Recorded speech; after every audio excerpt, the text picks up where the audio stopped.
humanity built satellites, mapped the human genome, and invented machines that can land on Mars. And yet, every year, a few members of our species still manage to lose a fight with electricity, gravity, or a ladder. This video is not about accidents. It's about ego. The moment when someone looks at a very bad idea and instead of walking away, decides to prove they're the one person on Earth smart enough to make it work. Physics has a term for these moments. It's called predictable failure. Because the laws of nature don't care how confident you feel. Gravity doesn't respect your YouTube channel. Electricity doesn't negotiate. And animals have absolutely no interest in your life philosophy. Tonight we're examining 10 real moments where someone's ego wrote a check that reality immediately cashed. 10 decisions that looked brilliant for about 5 seconds, right up until the universe replied with a very firm no. These aren't just dumb mistakes, they're masterclasses in how confidence, arrogance, and terrible timing can combine into one very final life lesson. So consider this video a public service announcement, or, if you prefer, a field guide to evolutionary dead ends. 1. The human spray paint helmet. In the chaotic economy of internet fame, there are two reliable ways to go viral. You can either create something brilliant, or do something so unbelievably stupid that the entire internet stops scrolling just to watch. Marco, a young man from Brazil, chose option 2. Marco had recently discovered hydro dipping, a legitimate technique used to coat objects in swirling paint patterns by dipping them through a thin film of paint floating on water. Car parts, helmets, guitars, anything with a surface could come out looking like psychedelic art. Most people use hydro dipping on objects. Marco decided to use it on his own head. To him, it was genius. A stunt no one had ever seen before. A guaranteed viral video. All he had to do was coat the bathtub with spray paint, dip his head through the floating layer, and emerge with a perfectly painted face. What Marco didn't realize, or more accurately didn't care to realize, was a small but extremely important detail about spray paint. It's designed to seal surfaces completely. Spray paint dries into a thin layer of plastic, waterproof, non-porous, airtight. That's literally the point. The human face, on the other hand, relies heavily on several small openings that allow air to pass through. When those openings are sealed shut, the results are less modern art and more medical emergency. But Marco had already set up the camera. With several cans of neon paint floating across the bathtub water like a chemical oil spill, he gave the camera a confident thumbs up. One deep breath, then he plunged his head into the paint. For a few seconds, everything probably felt like success. The paint wrapped perfectly around his face. When he lifted his head out of the water, however, the masterpiece had a problem. The paint had formed a perfect airtight mask across his nose and mouth. Marco had effectively shrink-wrapped his own head. Panic followed immediately. He clawed at the slick enamel coating, but spray paint dries fast and smooth. Every frantic attempt to peel it away only smeared the layer tighter across his face. The camera kept recording as the situation shifted from viral stunt to silent suffocation. By the time the video ended, Marco had achieved exactly what he wanted: millions of views. Unfortunately, they came attached to what investigators later described as a very colorful cautionary tale. Marco wanted internet immortality, and in a way, he got it. He just forgot one minor detail: you still need oxygen to enjoy it. 2. The aluminum pole versus 11,000 volts. Some problems in life require patience. Others require skill. And some problems are nature's polite way of saying, leave it alone. Raj, a farmer in rural India, looked at one of those problems and decided it just needed a longer stick. High in a tree near his property hung a massive beehive, dripping with fresh honey. To Raj, this wasn't a dangerous nest guarded by thousands of highly motivated insects. It was free dessert. Now, a cautious person might consider two things before attacking a beehive the size of a suitcase. First, bees defend their home with thousands of tiny, venom-loaded spears. Second, the tree holding the hive also happened to share space with several high-voltage power lines. Raj considered neither. Instead, he grabbed what he believed was the perfect tool: a 20-foot aluminum irrigation pipe. In his mind, the plan was flawless. He would simply poke the hive from the ground, knock it loose, and collect the honey after the bees calmed down. The villagers watching from nearby immediately began shouting warnings. They waved their arms. They yelled for him to stop. Raj interpreted this the way many confident men interpret public concern, as encouragement. Now here's the small piece of science Raj had unfortunately skipped in school. Aluminum is an excellent electrical conductor. High-voltage power lines carry enormous amounts of electricity, often thousands of volts, and that electricity is constantly searching for the fastest path to the ground. If a long metal pole touches the line, the person holding that pole becomes the path. Raj lifted the pipe and jabbed it upward into the branches. Leaves rustled, bees buzzed, and then the pole brushed against the power line. The effect was immediate. Witnesses later described a blinding flash and a sound like a thunderclap as thousands of volts surged through the aluminum pipe, straight through Raj's body and into the earth beneath his feet. In one instant, Raj achieved two things. He successfully made contact with a higher power, and he became the most efficient grounding wire in the village. The beehive remained exactly where it was. The bees, unharmed, continued their work. And the villagers were left with a very clear new piece of local wisdom. If you're going to fight a tree with a metal spear, make sure the sky isn't holding the other end. 3. The Internet Dog Trainer. In the age of the internet, expertise has become incredibly accessible. You can learn cooking on YouTube, fix a car on YouTube, build a house on YouTube. Unfortunately, some people also believe they can become animal behavior experts on YouTube. Brenda was one of those people. Brenda owned 2 enormous Rottweilers, powerful, loyal dogs that had been perfectly calm family pets for years. But after spending a weekend binge-watching online dog training videos from a self-proclaimed expert known as Wolf Whisperer 27, Brenda realized something shocking. According to the internet, she wasn't the loving owner of 2 dogs. She was the leader of a wolf pack. And apparently, she had been doing it all wrong. The videos explain that dogs respect dominance above all else. To control the pack, Brenda needed to establish herself as the ultimate alpha. Walk through doors first, stare them down, control the food, and most importantly, perform the ultimate dominance test. Take food directly from the dog while it's eating. If the dog allowed it, you were the alpha. If it growled, you simply had to show more authority. Now let's briefly pause for a quick biological reality check. Rottweilers are not wolves living in a tribal hierarchy. They are powerful carnivores equipped with jaws capable of exerting hundreds of pounds of bite force. And when a large carnivore is actively eating meat, its brain is running a very simple piece of ancient survival software. That program is called, "This is my food. Do not touch it." Brenda, armed with her newly downloaded doctorate in canine psychology, ignored this minor evolutionary detail. One evening, she decided it was time for the test. Dinner that night was 2 large raw steaks, a prize meal for the dogs. As they began eating, Brenda approached Zeus, the larger of the 2 Rottweilers. The dog immediately stiffened. His chewing slowed. A deep rumbling growl rolled from his chest. For anyone familiar with dogs, this is a universal warning.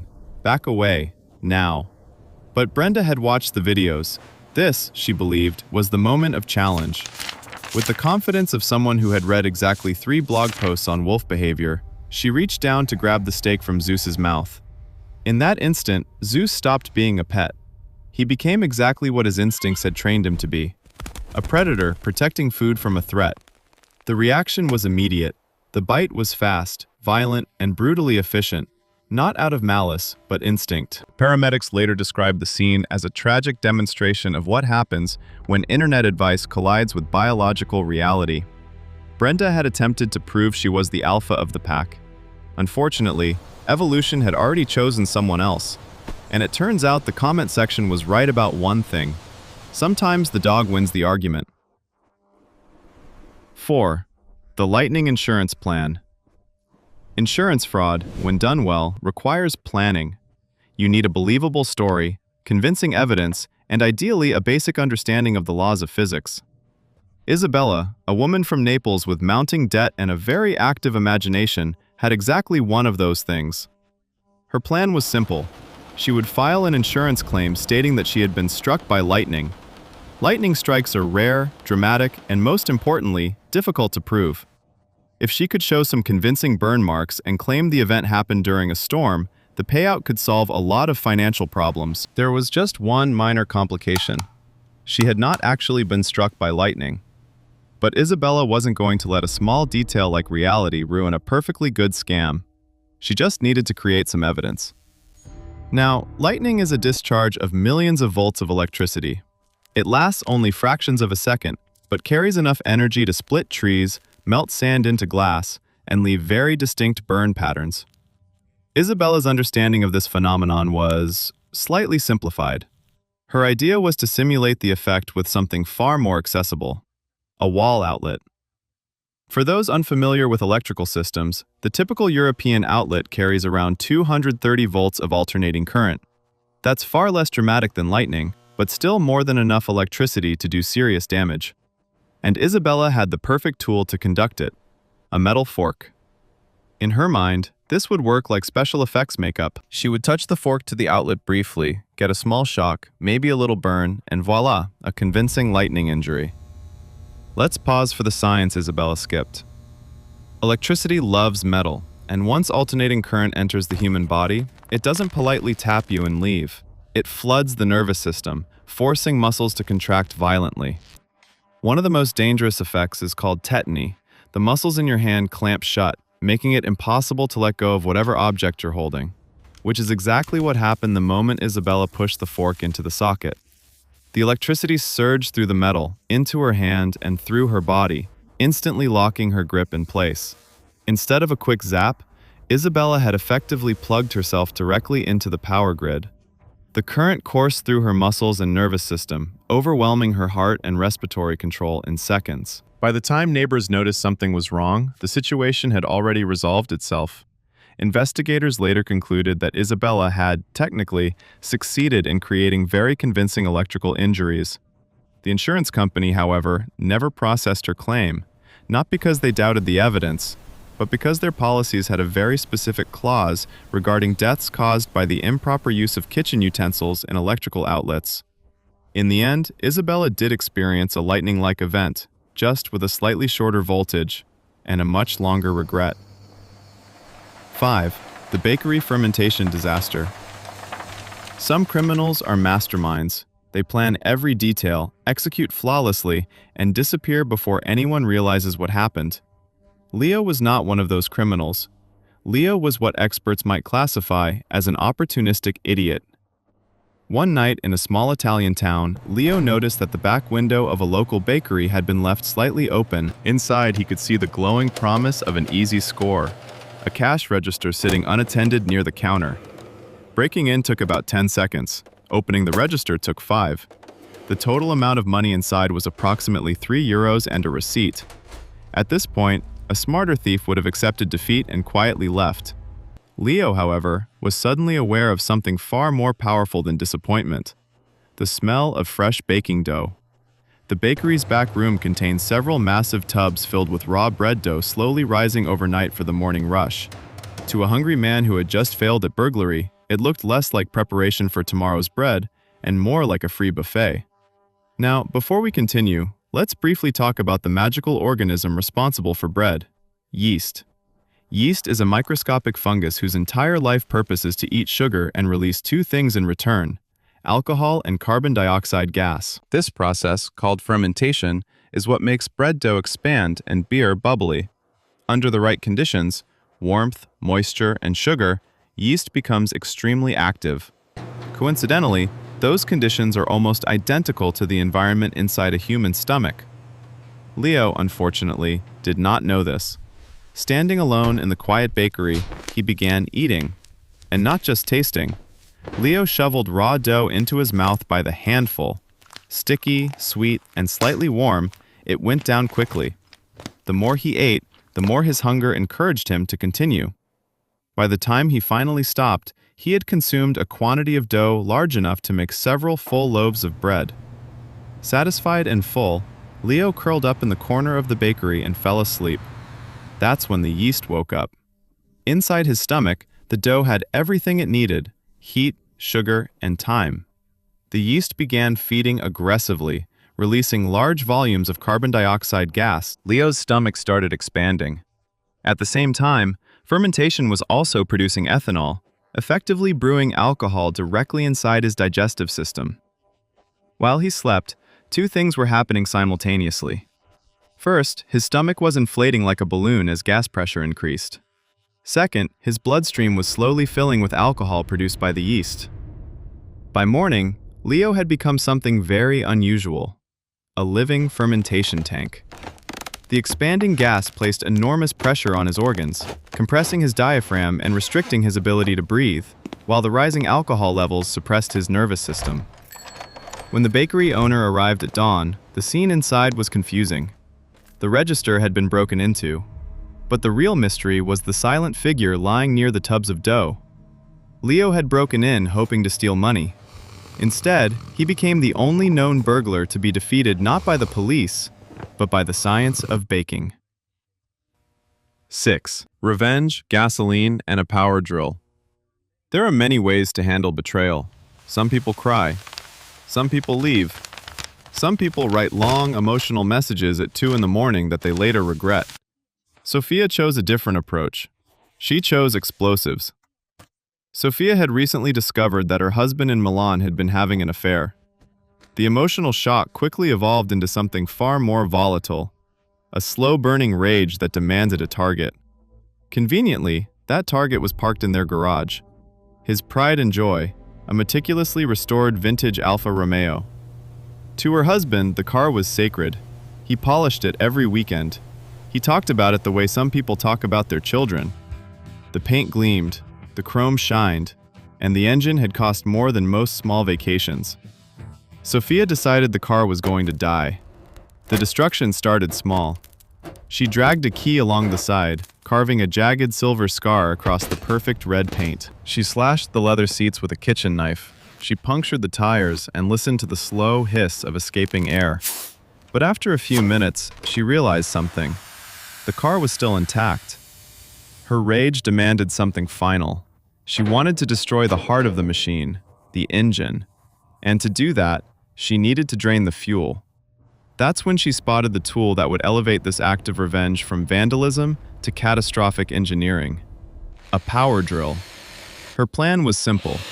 Drill a hole directly into the gas tank, let the gasoline pour out, and watch the car die slowly. Now, a quick science lesson about gasoline. The liquid fuel itself isn't usually the biggest danger. The real threat comes from gasoline vapor, the invisible fumes constantly evaporating from the fuel. These vapors are extremely flammable. When mixed with air in an enclosed space like a garage, they form a highly explosive mixture. All that mixture needs is a single spark. Sources of sparks include many things, such as a high-speed steel drill bit grinding against a metal fuel tank. Sophia knelt beside the car, lined up the drill, and squeezed the trigger. For a brief, beautiful moment, the plan worked. The drill bit screamed against the metal. A shower of bright orange sparks sprayed outward as steel met steel. And then those sparks met the dense cloud of gasoline vapor filling the garage. What followed wasn't just a fire. It was a fuel-air explosion. The blast detonated with stunning speed, turning the quiet garage into a roaring fireball. The shockwave ripped the garage door off its hinges and sent debris scattering across the driveway. When firefighters arrived minutes later, they found what remained of the Alfa Romeo, a twisted, blackened shell. Sophia's revenge had been successful. The car was completely destroyed. But there was one small problem. Her husband had been out of town the entire night. The only person inside the garage when the explosion happened was Sophia. In the end, her plan worked perfectly. She just forgot to schedule the part where she left the room first. 7. The 30-second shortcut. Construction sites operate under a few very simple rules. Wear a helmet, watch where you step, and most importantly, never stand under the thing that is about to fall. Sal had worked demolition in New York for years, and he knew these rules well. His job involved cutting massive steel I-beams with a torch while a crane operator lifted the severed pieces away. The system was simple and had worked flawlessly for years. Step 1. Sal cuts the beam. Step 2. Sal walks to the clearly marked safe zone. Step 3. Sal gives the crane operator a thumbs-up signal. Step 4. The crane lifts the beam away. It was a perfectly designed process. There was just one weakness in the system. Sal hated waiting. To him, safety procedures weren't life-saving rules. They were irritating delays standing between him and the end of his shift. One afternoon, near quitting time, Sal finished cutting a massive steel beam that weighed several tons. The beam now hung loosely, balanced in place and ready to be lifted away. According to the rules, Sal should have walked around the structure and into the safe zone before signaling the crane. But as he turned, he noticed something on the ground just beyond the beam. His wrench. It had fallen a few feet away earlier during the cut. Now, a normal person would simply walk the safe path around the beam and retrieve it later. Sal, however, saw an opportunity. If he gave the crane operator the signal now, he could quickly duck under the beam, grab the wrench, and be back out before the crane started moving. In his mind, this brilliant shortcut would save him at least 30 seconds. He looked up at the crane operator high above him and confidently gave the all-clear thumbs up. The crane engine roared to life. The cables tightened. Sal stepped forward to grab the wrench. What he had failed to consider was a very basic property of heavy objects suspended in the air. They don't always move straight up. When the crane pulled the beam, it shifted sideways first, just a few inches. Then momentum took over. The massive steel beam began to swing. Sal looked up just in time to see several tons of steel moving directly toward him like a slow-motion wrecking ball. In that final moment, he likely understood something very important about time management. 30 seconds is not actually that long. The beam struck him instantly, delivering a lesson in physics that was both extremely clear and extremely permanent. When the dust settled, the construction site fell silent. The crane operator sat frozen in the cab, and lying just a few feet away from the impact point was Sal's wrench, still exactly where he had left it, a small, shiny monument to the most expensive 30-second shortcut in human history. 8. The industrial dryer prank. Weddings in Russia are not quiet events. They are long, loud, alcohol-powered endurance tests where good decisions slowly disappear under layers of vodka and bad ideas. By the time the dancing starts, the line between funny prank and catastrophic mistake can become dangerously thin. Dmitri had already crossed that line several drinks ago. Dmitri considered himself the comedian of his friend group. Every party needed a moment when all attention turned to him, and tonight's wedding seemed like the perfect stage for his greatest performance yet. While wandering through the venue looking for inspiration, he discovered something in a back utility room, a massive industrial laundry dryer. This wasn't the friendly little appliance sitting in someone's apartment. It was a large stainless steel machine designed to dry piles of wet tablecloths and linens with high heat and relentless efficiency. To a normal person, it looked like heavy machinery. To Dmitri, it looked like comedy gold. His plan was simple. He would climb inside the dryer, wait until one of his friends wandered into the room, and then burst out dramatically, scaring them half to death. The moment would be legendary. The story would be told for years. What Dmitri didn't know was that industrial dryers are designed with a few safety features. Unfortunately, those safety features are meant to protect the laundry, not the prankster. Most models include a heavy door that automatically locks once it closes, preventing the machine from opening during operation. Many of them also start their drying cycle automatically the moment the door seals. Dmitri's strategy for defeating this advanced engineering system was a piece of folded cardboard. He wedged it into the door latch to keep the door slightly open while he climbed inside. Confident in his brilliant workaround, he squeezed into the steel drum and pulled the door almost shut. Then he waited. Inside the dryer, the world was quiet. Dim light slipped through the crack in the door as Dmitri shifted slightly to get comfortable. That small movement was enough. The flimsy piece of cardboard slipped out of place. With a heavy clang, the door slammed shut. The lock engaged instantly. A second later, the machine did exactly what it was designed to do. The dryer started. At first, there was just the low hum of machinery. Then the drum began to spin. Then the heat arrived. Dmitri's prank had turned into a stainless steel prison that was rapidly becoming a high-temperature oven. The pounding of his fists against the inside of the drum was completely drowned out by the roaring machine.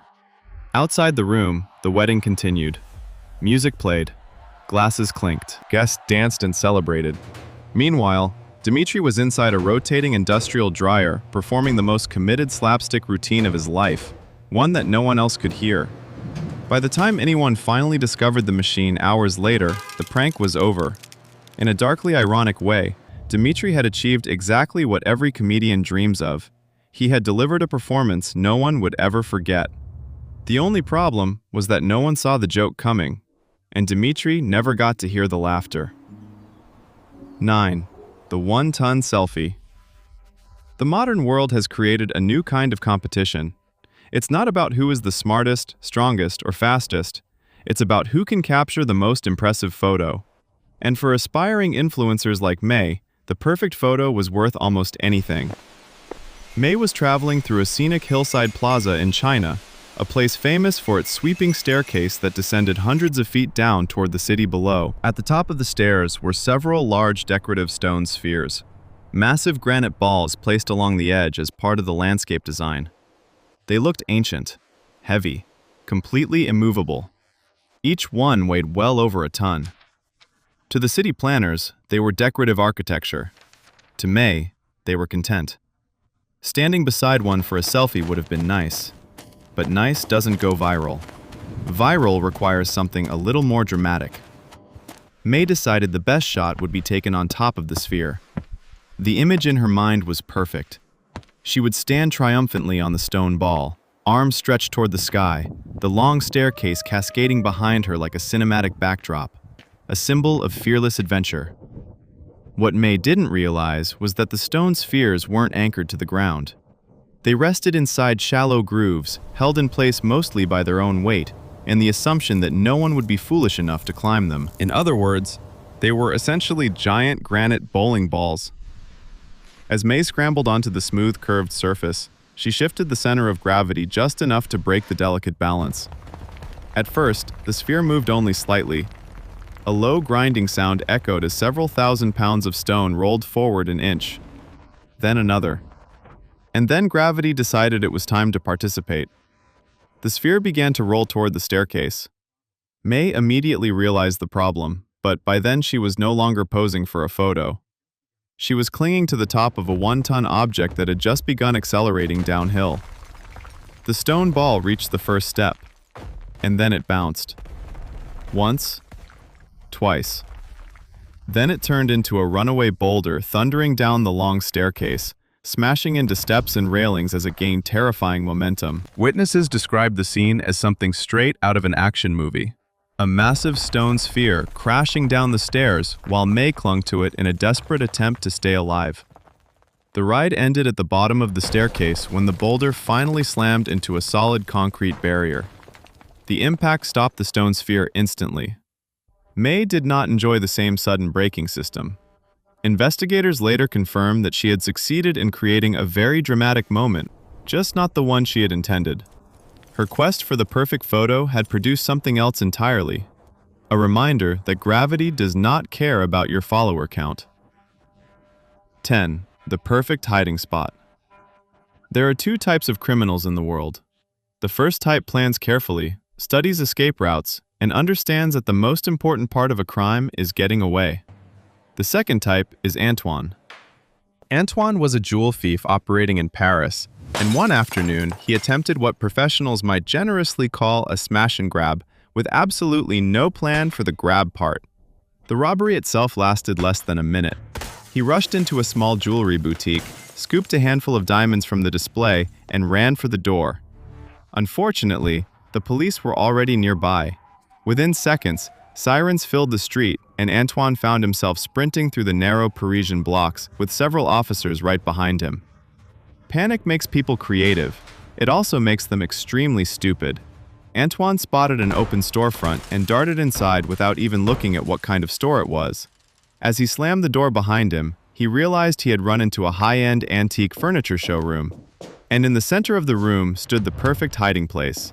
A massive, beautifully carved 18th century wardrobe. It was tall, heavy, and elegant. The kind of furniture that had survived revolutions, wars, and centuries of careful craftsmanship. To Antoine, it looked like a fortress where he could hide until the police gave up the search. He opened the wardrobe, climbed inside, and quietly shut the doors. Outside, the police ran past the shop. For the first time in several minutes, Antoine allowed himself to breathe. He had done it. He had escaped. There was just one small detail about antique wardrobes that Antoine had failed to notice.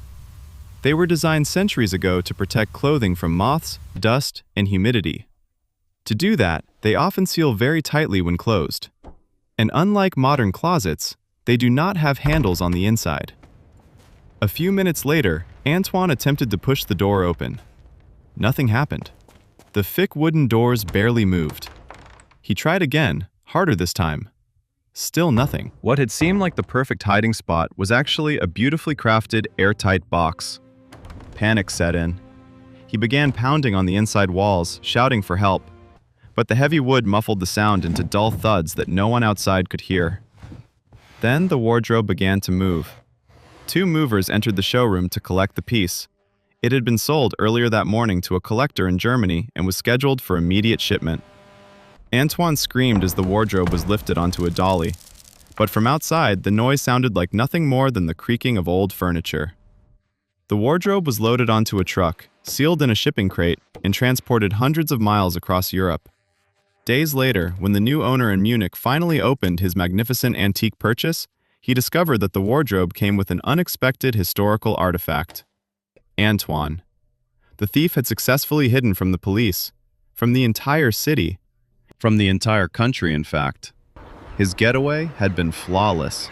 He had escaped everything, including the local oxygen supply. And that is how a man trying to avoid a 5-year prison sentence managed to secure something much more permanent. So what did we just witness?